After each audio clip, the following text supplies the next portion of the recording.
Marrëveshja e armëpushimit mes Shteteve të Bashkuara dhe Iranit ka sjellë reagime të menjëhershme nga liderët ndërkombëtar, të cilët e kanë cilësuar atë si një zhvillim pozitiv, por të pamjaftueshëm për stabilitet të qëndrueshëm në rajon. Presidenti francez Emmanuel Macron është ndër të parët që reagoi duke vlerësuar marrëveshjen si një hap të rëndësishëm drejt shtensionimit të situatës, por duke këmbgulur që ajo të shtrihet dhe përtej Iranit dhe të përfshijë konfliktin në Liban.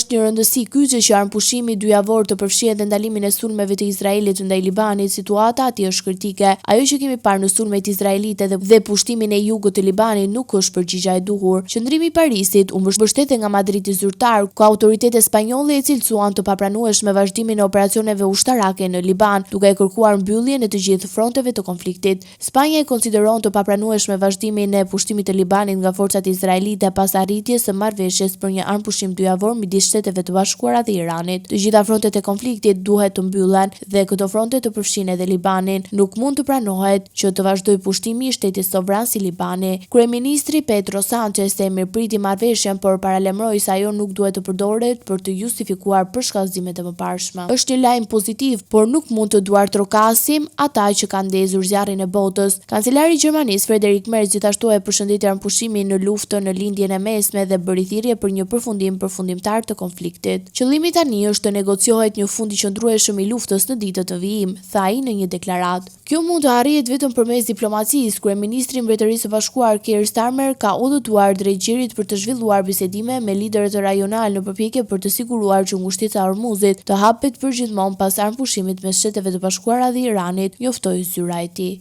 E mirëpres marrëveshjen e armëpushimit të arritur gjatë natës, e cila do të sjellë një moment lehtësimi për rajonin dhe botën, tha Starmer në një deklaratë. Turqia bëri thirrje që të gjitha palët të respektojnë armëpushimin e arritur midis SBA-s dhe Iranit. Këmbgulin që armëpushimi i përkohshëm të zbatohet plotësisht në terren dhe të shpresojmë që të gjitha palët i përmbahen marrëveshjes, sa ministria e jashtme në një deklaratë. Nga ana tjetër, presidentja e Komisionit Evropian Ursula von der Leyen theksoi se armëpushimi duhet të pasohet nga hapa konkrete dhe negociata të mirëfillta për të arritur një marrëveshje të qëndrueshme.